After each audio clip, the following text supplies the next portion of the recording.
స్వర్ణోదయ దీప్తిం అఖిల భువన చైతన్య ప్రసారం. గురుగారు, మంత్రాన్ని జపించాలి అంటే దాన్ని ఉపదేశం తీసుకోవాలని చెప్తూ ఉంటారు కదా, మరి పంచాక్షరి మంత్రం ఎటువంటి ఉపదేశం లేకుండానే జపించవచ్చా? మంత్రములన్నింటిలోకి శ్రేష్టమైన మంత్రంగా పంచాక్షరి మంత్రం చెప్పబడింది. అలాగే వైష్ణవులు అష్టాక్షరి మంత్రం, అన్ని మంత్రాలు అందులోనే ఉన్నాయని వాళ్ళు అనుకుంటారు. ఈ పంచాక్షరి మంత్రం శైవులందరూ కూడా ఇందులోనే అన్నీ ఉన్నాయని అనుకుంటారు. కనుక అట్లాగే గణపతికి, ప్రతి దేవతకి ఒక మంత్రం ఉంది. ఒకటే కాదు, చాలా మంత్రాలు కూడా ఉన్నాయి. మళ్ళీ ఒక దేవతకే 4-5 మంత్రాలు కూడా ఉన్నాయి. ఇవన్నీ ఒక ప్రయోజనం పొందడం కోసం, అంటే ఇవన్నీ సకామానుష్ఠానం అంటాం, అంటే కోరికతో చేసేవి. ఇవేమీ లేకుండా చేసేటువంటివి ఇవి నిష్కామ కర్మలు అంటాం వాటిని.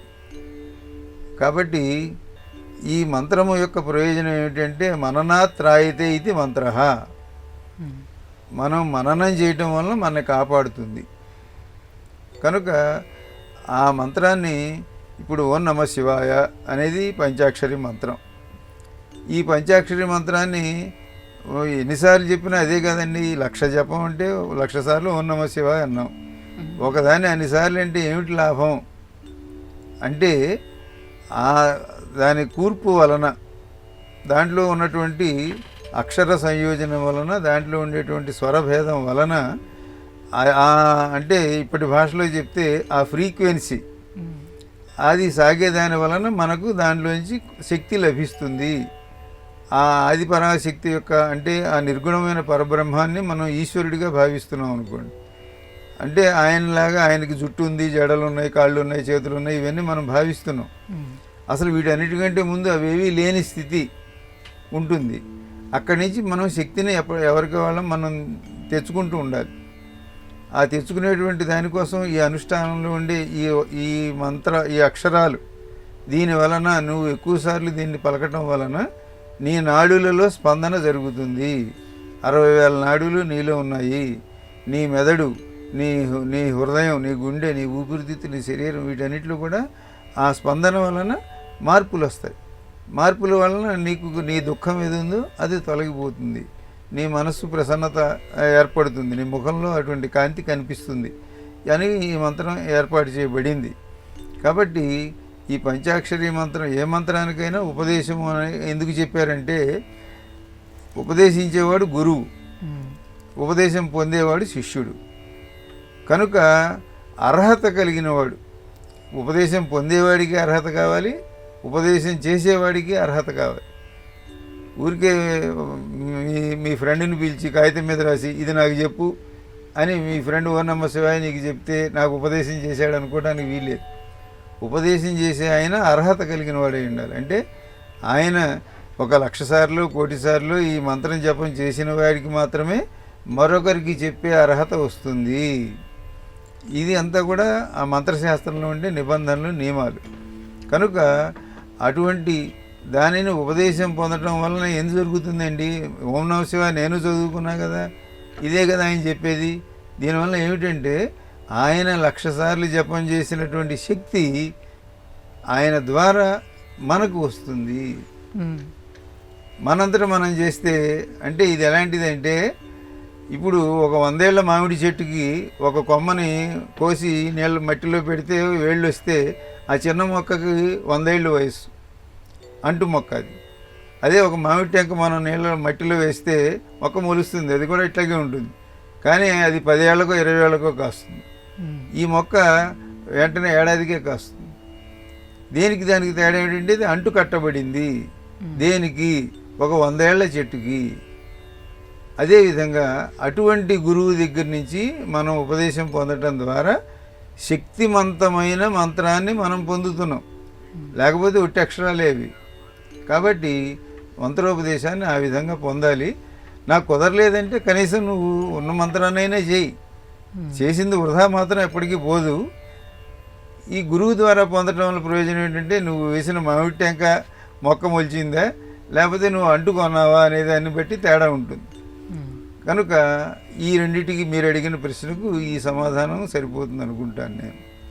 గురుగారు, మరి కర్మలు అనేవి చాలా రకాలుగా ఉంటాయి కదా, అందులో సకామ కర్మలు అంటే ఏమిటి, వీటిని ఎలా చేయాలి? ఇందాక ప్రస్తావనకు మీరు ఎప్పుడే దాన్ని ప్రశ్న చేసేసారనమాట. కర్మ అనేది మనం తప్పకుండా చేయవలసిన పని. కర్త కర్మ క్రియ అంటుంటాం కదా, వీటన్నిటిలోనూ ఉన్న మూలధాతువు ఒకటే, కృయి ధాతువు. కాబట్టి ఇది చేసేవాడిని కర్త అని, చేయబడే పనిని కర్మ అని, ఆ పనిని ఎలా చేస్తామో చేసేది క్రియ అని, దాన్ని ఆచరించే విధానం క్రియ, చేయబడేది అది కర్మ, చేసేవాడు కర్త. ఇవన్నీ ఒకే క్రియాపద, ఒకే ధాతువు 3 రూపాలు పొందుతుంది. ఈ పొందిన వాటిల్లో అది కోరికతో చేసిందైతే సకామ కర్మ అంటాం. కర్మలు మాత్రం అందరూ చేయవలసిందే అని భగవద్గీతలో అర్జునునకు శ్రీకృష్ణ పరమాత్మ మొదటి 6 అధ్యాయాలు కర్మ షట్కం. వీటన్నిటిలోనూ కూడా తప్పకుండా మానవులందరూ పనులు మానకండి అని చెప్పాడు. ఎవరైనా సరే పనులు చేయాలి, పని చేయకుండా ఊరికి తిందామని మాత్రం అనుకోకూడదు అని చెప్పాడు ఆయన. 6 అధ్యాయాలు కర్మను గురించి చెప్పాడు. మరొక 6 అధ్యాయాలు ఈ కర్మను ఎట్లా భక్తి ద్వారా దీన్ని ఎట్లా జ్ఞానంగా మార్చుకోవాలి, అంతా ఒక ప్రణాళికాత్మకంగా ఆయన చెప్పాడు. కాబట్టి మనకు మన వేదం ఏం చెబుతుందంటే కర్మలు తప్పకుండా అందరం చేసి తీరాలి. ఈ కర్మనే పూర్వమీమాంస అంటాం. వేదంలో పూర్వమీమాంస, ఉత్తరమీమాంస అని 2 భాగాలు ఉన్నాయి. పూర్వమీమాంస ఏం చెబుతుందంటే కర్మలు చేయండి, యజ్ఞాలు యాగాలు, ఇంత నెయ్యి పారబోసి ఇన్ని కట్టెలు తగలబెట్టి ఏమిటండి అని అట్లా అనకండి. దీనివలన విశ్వానికే ప్రయోజనం ఉంటుంది, లోకానికే ప్రయోజనం ఉంటుంది. కాబట్టి కర్మ అనేది అందరికీ పనికొచ్చేది. అలాగే కొంతమంది ఇది నా కోసం అని చేసేవాళ్ళు ఉంటారు, దాన్ని సకామ కర్మ అంటారు. అందువలన పుత్రకామేష్టి అని ఆయన ఒక యజ్ఞం చేశాడు అనుకోండి దశరథుడు. ఎందుకోసం అంటే నా పిల్లల కోసం, నాకు పిల్లలు కలగటం కోసం అని ఆయన సొంతంగా చేసుకున్నాడు అనమాట. కాబట్టి పుత్రకామేష్టి లాంటి యజ్ఞాలు ఉన్నాయి. అలాగే విశ్వానికి అంతటికీ పనికొచ్చేవి, నాకనే కాదు అందరికీ పనికొచ్చేవి. యజ్ఞం చేస్తే వర్షం వస్తే నా ఇంటి మీదే కురవదు కదా, అందరికీ కురుస్తుంది, అందరి పంటలు పండుతాయి. కాబట్టి సకామ కర్మ, నిష్కామ కర్మ ఏదైనా సరే చెయ్యి, కర్మ మాత్రం మానకు అని చెప్పేటువంటిదే మన వేద ఆదేశం. కనుక తప్పకుండా మన అందరము సకామ కర్మలైనా చేద్దాం. అందరూ ఎవరికి వాళ్ళు వాళ్ళ సొంత పని కోసం చేస్తారు కాబట్టి దీనిని నిష్కామకరంగా మార్చుకుందాం. గురుగారు, ఇక మరో సందేహం. శ్రీమద్ రామాయణంలో హనుమ ఎక్కడా కూడా భూత పిశాచాలను తరిమి కొట్టినట్టుగా లేదు, కానీ ఇక్కడ భూత పిశాచ నికట నహి ఆవే అని తులసీదాసు ఎందుకు హనుమ శక్తిని అంతలా అభివర్ణించారు? తులసీదాసు రాసినటువంటి రామచరిత మానసంలో ఈ హనుమాన్ చాలీసా, ఈ చాలీసా అనేటువంటి చాలీసా అంటే 40, ఈ 40 దోహాలు ఇవి సుప్రసిద్ధంగా ప్రపంచవ్యాప్తంగా ఎక్కడైనా ఎవరైనా ఇవి చదివి హనుమాన్ చాలీసా పారాయణ అంటేనే సుందరకాండ పారాయణ కంటేను ఇంకా అన్నిటికంటే కూడా చాలా గొప్ప.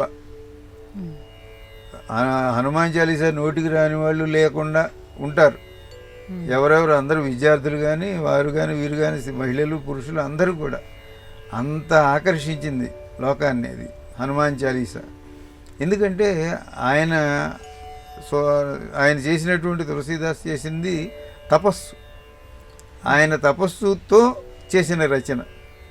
కాబట్టి రచనలు చదవటం వల్ల ఏమిటి లాభం అంటే ఇందాక చెప్పినట్టుగా ఆ మొక్కకు అంటుకట్టిన మొక్కను మనం తీసుకున్నట్టు వాళ్ళందరూ అంత తపస్సు చేసి ఆ తపస్సుని అక్షరాల రూపంలోకి మార్చారు.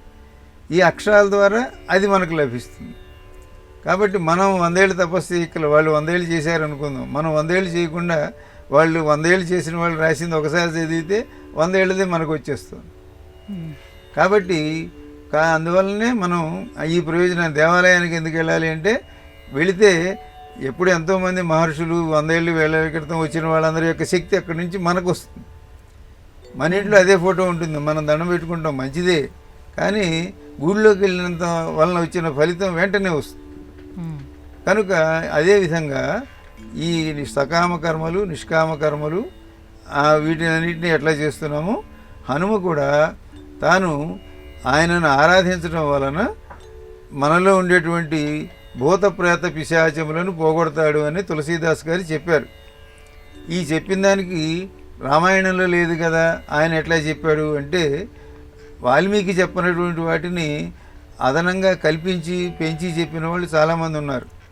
ఎవరి భాషలో వాళ్ళు రామాయణం రాసుకున్నప్పుడు వాళ్ళకి కలిగిన అనుభూతులను వాళ్ళు అందులో చూపించారు. అట్లాగే పరాశర సంహిత అని అచ్చగా ఆంజనేయ ఉపాసనకు సంబంధించినటువంటి ఒక గ్రంథం ఉన్నది.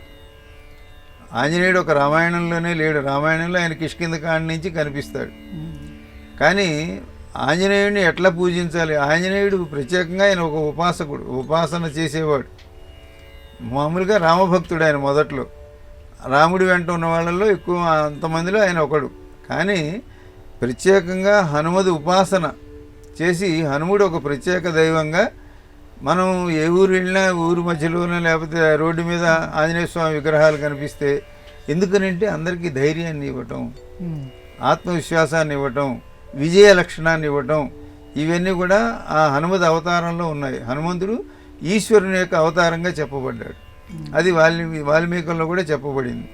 కాబట్టి విష్ణుమూర్తి దుష్ట శిక్షణ చేయడానికి పుట్టినప్పుడు ఈశ్వరుడు ఆయనకు సహాయంగా ఉంటాడు. అదే హనుమ యొక్క అవతారము అని చెప్పబడింది. కనుక హనుమ ఈశ్వరుడు ఎప్పుడు భూతప్రేత పిశాచాలతో ఉంటాడట. ఆయన వెంట ఆయన చుట్టూ తిరుగుతూ ఉంటాడు. ఎందుకని అంటే మీ మీదకి రాకుండా. ఆయన మీ దగ్గర ఎందుకు పెట్టుకుంటారండి వాళ్ళందరినీ అంటే, పాములన్నీ మీ దగ్గర ఎందుకంటే మీ మీదకి రాకుండా. భూతప్రేత పిశాచాలన్నీ ఎందుకంటే మీ మీదకి రాకుండా. కాబట్టి అట్లా ఈ సృష్టిలో ఉండేటువంటివన్నీ కూడా వేటిని తీసేయలేం. మన ఇంట్లో పూజ మొదలుపెట్టేప్పుడు కూడా ఉత్తిష్టంతో భూత పిశాచాహ ఏతే భూమి భారకాహ అంటాం మనం. అంటే మనం ఇంట్లో మనకు తెలియకుండా భూతప్రేత పిశాచాలు తిరుగుతూ ఉంటాయి.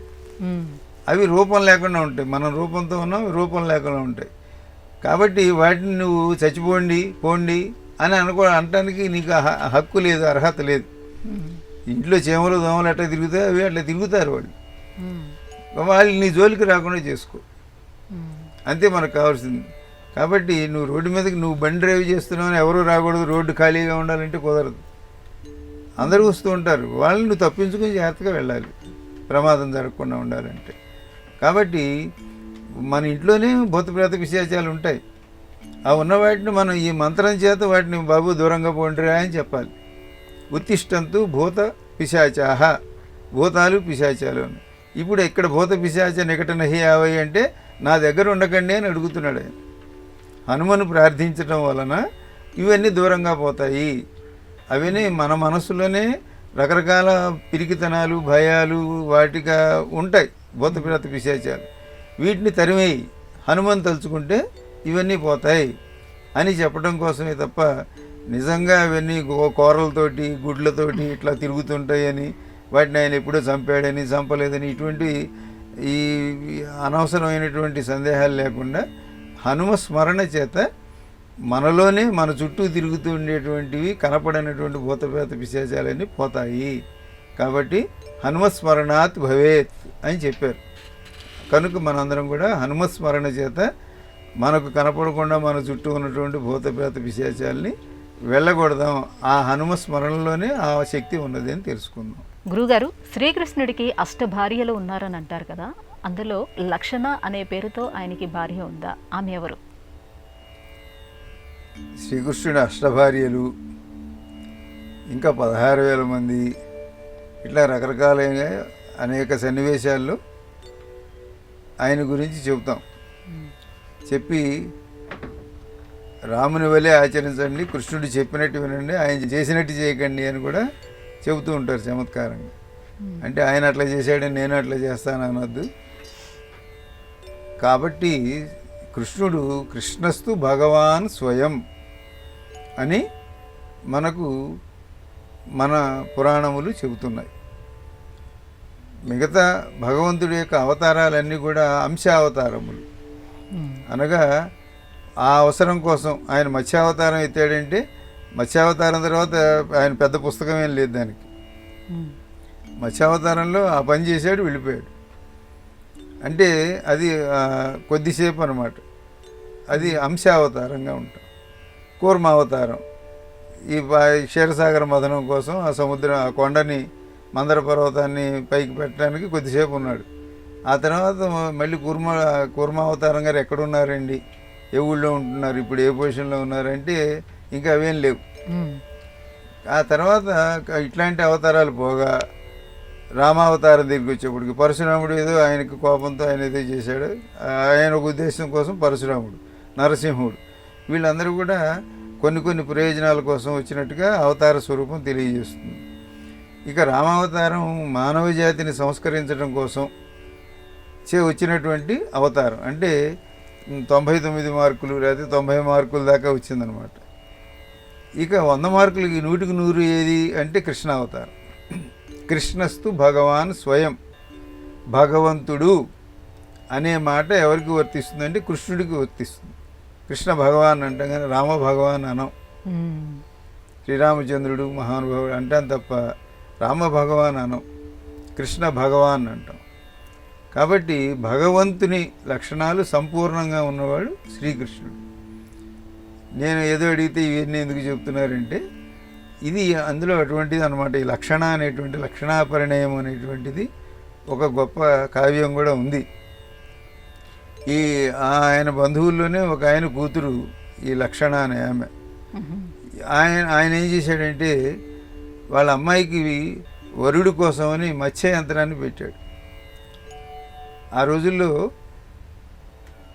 వరుడి కోసం అంటే పెళ్లి కొడుకుని ఎన్నుకోవడానికి పరీక్షలు పెట్టేవాళ్ళు.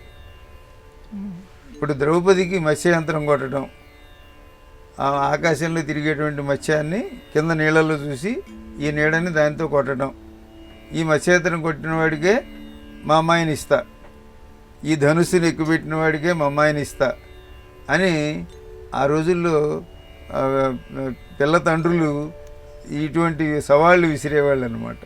అటువంటి వాడే నా అల్లుడు కావాలి అని. కాబట్టి రాముడు ధనుస్సు ఎక్కబెట్టబోతే విరిగిపోయింది అనుకోండి. కనుక అదేవిధంగా మళ్ళీ భారతంలోకి వచ్చేసరికి కూడా అర్జునుడికి కూడా అటువంటిదే జరిగింది. అదే కథ ఈ లక్షణాపరిణయంలో శ్రీకృష్ణుడు కూడా మత్స్యయంత్రాన్ని కొట్టాడు. అది ఇంకా ఈయనకి అష్టభార్యలకు 80 మంది పిల్లలు ఉన్నారు. అంటే ఒక్కొక్క ఆమెకు 10 మంది పిల్లలు ఉన్నారు. అట్లా లక్షణకు కూడా చాలామంది పిల్లలు ఉన్నారు. వాళ్ళందరి పేర్లు చెప్తే మళ్ళీ సమయం వెళ్ళిపోయింది అయిపోయింది అంటారు. కాబట్టి కనుక లక్షణ కోసమని మత్స్యయంత్రాన్ని అర్జునుడు ఒక్కడే కొట్టల, కృష్ణుడు కూడా కొట్టాడు. కనుక ఇక్కడ నీడను చూస్తూ అక్కడ ఉన్నటువంటి చేపను అది కదిలేటువంటి దానిని కొట్టడం అనేటువంటిది ఎటువంటి ఒక అద్భుతమైన విద్య, సూక్ష్మమైనటువంటి విద్య. కాబట్టి ఇహాన్ని చూస్తూ పరాన్ని కొట్టడం. అట్లా భగవతత్వం శ్రీకృష్ణుడు మత్స్యయంత్రం అంటే ఊరికి పైన చేపను కొట్టాడనేది మామూలు కథ. దాంట్లో అంతరార్థం ఏమిటి అంటే నువ్వు దాని వంక చూసి కొట్టడం కాకుండా నువ్వు ఇక్కడే ఉండి దీని వంక అది నీళ్లలో దాని నీడను చూసి దాన్ని కొట్టడం. అటువంటిది లక్షణాపరిణయ విషయంలో చేసినటువంటి శ్రీకృష్ణ పరమాత్ముడు అష్టమహిషి కళ్యాణంలో ఇది కూడా ఒక అంశము. లక్షణ అనేది ఇందులో ఏమీ అబద్ధం లేదు, నిజంగానే జరిగింది. మత్స్యయంత్రాన్ని కొట్టారు, ఆమెకు సంతానం కూడా ఉన్నది. ఇది లక్షణ కథ. గురుగారు, ఇక మరో సందేహం. మన సనాతన ధర్మాన్ని అనుసరించి తీర్థయాత్రలు అనేవి తప్పనిసరిగా చేయాలా? తీర్థయాత్రలు చేయటం వల్ల కలిగే ప్రయోజనం ఏమిటి? తీర్థయాత్రలు తప్పకుండా చేయమని మనకు వేద ఆదేశం. సాక్షాత్తు శ్రీకృష్ణుడు, శ్రీరాముడు అవతారమూర్తులైనటువంటి వారు కూడా తీర్థయాత్రలు చేసినట్లుగా మనకు రామాయణము, భాగవతము ఇవన్నీ కూడా చెబుతున్నాయి. తీర్థము అనేది తరింపజేసేది అని దానికి ఆ పేరు ఎందుకు పుట్టింది అంటే తరింపజేసేది అని అర్థం. అంటే దాటేదైనా ఒక అర్థం, ఈ ఒడ్డు నుంచి ఆ ఒడ్డుకి వెళ్ళటానికి. ఇంకొకటి మనం ఇహం నుంచి పరానికి వెళ్ళటానికి. ఇది నదీ రూపంలో ఉండే పంచభూతాలను ఆరాధించడం అనేది మొట్టమొదట మనకు వేదం చెప్పినటువంటి విషయం. ఈ రాముడు, కృష్ణుడు, లేకపోతే శివుడు ఇటువంటివన్నీ తర్వాత వీళ్ళు పేర్లతో వచ్చినటువంటి సగుణ ఆరాధనలు. ఋగ్వేదం అగ్నిమీళే పురోహితం అని అగ్నిహోత్రుని పూజించండి అంటుంది, వాయువుని పూజించండి అంటుంది, నీటిని వరుణుని పూజించండి అంటుంది. ఇవన్నీ పంచభూతాలు కాబట్టి వాటితో బతుకుతున్నాం. అవి మన శరీరంలో ఉన్నాయి, మన బయట ఉన్నాయి. కాబట్టి ఏది విజృంభించినా మొత్తం సర్వనాశనం అయిపోతుంది. అన్నీ సమానంగా ఉంటే మనం చక్కగా ఉంటాం, లేదంటే మొత్తం అంతా అల్లకల్లోలం అయిపోతుంది. మనం ఎంత ప్రణాళిక ప్రగతి ఎంత చేసామన్నా కూడా చిటికలో నాశనం అయిపోతుంది. కాబట్టి వరుణ రూపంగా అంటే జల రూపంగా ఉండేటువంటి అమ్మవారి జల రూపంగా ఉంది, అయ్యవారి జల రూపంగా ఉన్నారని భగవంతుడిని అందులో చూడండి అని చెప్పారు మనకి. కనుక కృష్ణ పరమాత్ముడు అంటే శ్రీ మహావిష్ణువు లోకరక్షణ కోసం కృష్ణానదిగా పెట్టాడు అని స్కాంద పురాణం చెప్తోంది. ఆయనకి తోడుగా ఉండటం కోసమని ఈశ్వరుడు కూడా మనకి సహ్యాద్రిలో ఒక చెట్టు మొదల నుంచి ఆయన కూడా ఒక జల రూపంగా వచ్చాడు. అది వేణి రూపంగా వచ్చింది. ఈయన కృష్ణ, ఆయన వేణి. ఈ కృష్ణ వేణి రెండు పాయలుగా వచ్చినటువంటి జల రూపమే శివ కేశవులు. వాళ్ళిద్దరూ కలిసి ఒక నదిగా ప్రవహించారు. అంతా వచ్చిన తర్వాత చివరికి మళ్ళీ ఇద్దరు ఒకళ్ళు హంసల దేవి దగ్గర, ఒకళ్ళు సంగమేశ్వరం దగ్గర వాళ్ళు మళ్ళీ సముద్రంలో కలిశారని. కాబట్టి మనం అనుకునే నీళ్లుగా భావించకండి, నీళ్లలో దేవుడు ఉన్నాడు. అది దైవ స్వరూపము, భగవత్ స్వరూపము. కనుక మనం తీర్థయాత్రలు చేయటం వలన ఉన్న చోటనే ఉండకుండా, బావిలో కప్ప బావిలోనే ఉండి ఇదే ప్రపంచం అనుకోకుండా ఈ చుట్టూ విశ్వం ఎంత ఉందో చూడండి. ఎక్కడెక్కడ ఎవరెవరు ఆచార వ్యవహారాలు ఏమిటో చూడండి. మంచివాళ్ళు ఎవరో చెడ్డవాళ్ళు ఎవరో ఇవన్నీ చూసుకోండి. కాబట్టి మీరు ఇల్లు కదిలి తీర్థయాత్రలు బయటికి వెళ్ళటం వలన ఎన్ని నదులు ఉన్నాయి, ఏ నది యొక్క ప్రత్యేకత ఏమిటి, ఇవన్నీ తెలుసుకోండి. అక్కడ మీరు స్నానం చేయండి. అక్కడ ప్రతి చోట పితృదేవతలను తలుచుకోండి. ఏ నదికి వెళ్ళినా పితృదేవతలకు తర్పణం చేయాలి. నా దగ్గర డబ్బులు ఉన్నాయి కాబట్టి నేను నదికి వెళ్ళి స్నానం చేసా అనకూడదు. మీ తాతని కూడా తలుచుకోవాలి. మా తాత నాకు రూపాయి ఆస్తి లేదా, ఆయన ఎందుకు తలుచుకోవాలి అనుకోకూడదు. మనం ఉన్నామంటే వాళ్ళు ఉండబట్టి మనం ఉన్నాం. కాబట్టి ప్రతి చోట కూడా పితృదేవతలను తలుచుకోవాలి, దేవతలను తలుచుకోవాలి. కాబట్టి నిన్ను తరింపజేసేది తీర్థయాత్ర. అనేక విధాలుగా తరింపజేస్తుంది. నీ మానసిక శక్తిని పెంచుతుంది. నీవు అందరితో సమాజంలో ఎట్లా బతకాలో తెలియజేస్తుంది. మన ఇంట్లో ఉన్నప్పుడు మనకేం కష్టం తెలియదు. మనం బయటికి వెళ్ళినప్పుడు సమయానికి రైలు రాకపోతే, వస్తుంది అనుకున్నది 4 గంటలు లేట్ అంటే ఎన్ని తిప్పలు పడాలో ఇవన్నీ తీర్థయాత్రలు చేస్తే తెలుస్తుంది. ఊరికే ఇంట్లో కూర్చుంటే తెలియదు. కాబట్టి భౌతికంగా కానీ పారమార్థికంగా కానీ తీర్థయాత్ర తప్పకుండా చేయాలి అని శ్రీకృష్ణుడు పుష్కర స్నానం చేసినట్లుగాను భాగవతంలో చెప్పబడింది. నదీ స్నానాలకు అన్నిటికీ వెళ్ళినట్లుగా చెప్పబడింది. కాబట్టి తిరగటం వలన లోకజ్ఞానం కలుగుతుంది, అందరిలో ఎట్లా ఉండాలో తెలుస్తుంది. ఇట్లాంటి ఎన్నో ప్రయోజనాలు ఉంటాయి. కాబట్టి తీర్థయాత్రలు చేయండి అనేది మనకు ధర్మశాస్త్రం చెబుతున్నది. తప్పకుండా అందరం తీర్థయాత్రలు చేద్దాం. గురుగారు, కొంతమంది తెలిసి పాపాలు చేస్తూ ఉంటారు, మళ్ళీ ఆ పాపాలకు పరిహారాలు కూడా చేసుకుంటూ ఉంటారు. ఇలా పాపం చేసి పరిహారాలు చేయటం వల్ల ఆ పాపం ప్రక్షాళన అవుతుందా? పాపం చేసి పరిహారం చేస్తే ప్రక్షాళన అయిపోతుంది అనేది ఇది సాంకేతికంగా మనకు ఏం చెబుతుందంటే, మనకుండే ధర్మశాస్త్రం పాపానికి ప్రాయశ్చిత్తం ఉన్నదే అని చెబుతుంది. లేనివి కొన్ని ఉన్నాయని చెప్పింది. అతి తీవ్రమైన అంటే గోహత్య, బ్రహ్మహత్య, శిశుహత్య ఇటువంటి తీవ్రమైన వాటికి కూడా లేదు అని చెబుతూ కూడా మళ్ళీ నువ్వు ఈ పురాణం వింటే, లేకపోతే కార్తీక మాసంలో ఈ వ్రతం చేస్తే ఈ దోషాలు కూడా పోతాయి అని చెబుతుంది. కాబట్టి దీనివల్ల ఏం తెలుస్తుందంటే, ఏది పాపము ఏది పుణ్యము అనేది సమయాన్ని బట్టి ఒక్కొక్కసారి అది పాపంలాగా కనిపిస్తుంది. అంటే ఒక ఆయనకు ఉరిశిక్ష వేశారు. ఆ ఉరిశిక్ష అమలు జరిపేందుకు ఒక వ్యక్తి ఉంటాడు. అంటే ఈ మన దేశంలో ఇప్పుడు మొత్తం అంతా ఒక కుటుంబం వాళ్ళకే ఆ అర్హత ఉంది. ఎక్కడ ఉరి శిక్ష వేసినా వాళ్ళే వచ్చి అది లాగాలి, లాగితే వాడు చచ్చిపోతాడు, ఆ ఉరి పడుతుంది. అది దానికి అతన్నే పిలుస్తారు, అతనికి 100 రూపాయలు 1000 రూపాయలు ఇస్తారనుకోండి. కానీ అప్పుడు అతను నీకు నాకు ఎట్టి ద్వేషాలు విభేదాలు లేవు, నా విధి కింద నేను ఆచరిస్తున్నాను, నువ్వు అన్యథా భావించవద్దు అనే మాట కూడా రాసి అది వినిపించాలి వాళ్ళకి. కాబట్టి ఇది నేను ఒక ఉద్యోగం కింద చేస్తున్నా. మరి అది పాపమా పుణ్యమా? రోడ్డు మీద రాంగ్ సైడ్ వెళ్ళిన వాళ్ళని, లేకపోతే రోడ్డు మీద అల్లరి చేసే వాళ్ళని పోలీసులు లాఠీ చార్జ్ చేశారు, అది పాపమా పుణ్యమా? అంటే అది వృత్తి ధర్మంగా క్రమశిక్షణ కోసం, సమాజాన్ని సరిగ్గా ఉంచడం కోసం చేస్తున్నాం అనుకోండి. కానీ మనస్సులో అయ్యో వాడిని కొట్టేశానే అనేది ఈ కానిస్టేబుల్కో ఎవరికో లోపల ఉంటుంది. మరి దీనికి ఒక ప్రాయశ్చిత్తం అనేది ఉందిరా అబ్బాయి, కావాలని పాపం చేసి ఈ ప్రాయశ్చిత్తం చేసుకుంటే అది పోతుందా అనే దానికి, అంటే అప్పటితో వాడు మార్పు వచ్చినట్లయితే దానికి ఈ ప్రాయశ్చిత్తం వలన ఇంకా అప్పటి నుంచి మంచిగా ఉంటాడు. అంటే ఈరోజు పొద్దునుంచి చేసి సాయంకాలం ప్రాయశ్చిత్తం చేస్తాను, ప్రతిరోజు అట్లాగే చేస్తాను అనేది కాకుండా, ఇప్పటికీ దుర్మార్గుడు వాడు ఇప్పుడు కావాలనే చేశాడు పాపం. అశోకుడు చేసినటువంటి యుద్ధంలో కొన్ని వేల మంది చచ్చిపోయారు. ఆ చచ్చిపోయిన దానికి ఆయనకి అయ్యయ్యో ఇంతమందిని చంపానని దుఃఖం కలిగింది. ఈ కలిగిన దానికి అప్పటి నుంచి ఆయన అహింసా మార్గం, బౌద్ధ మతంలోకి దాంట్లోకి వెళ్ళాడు.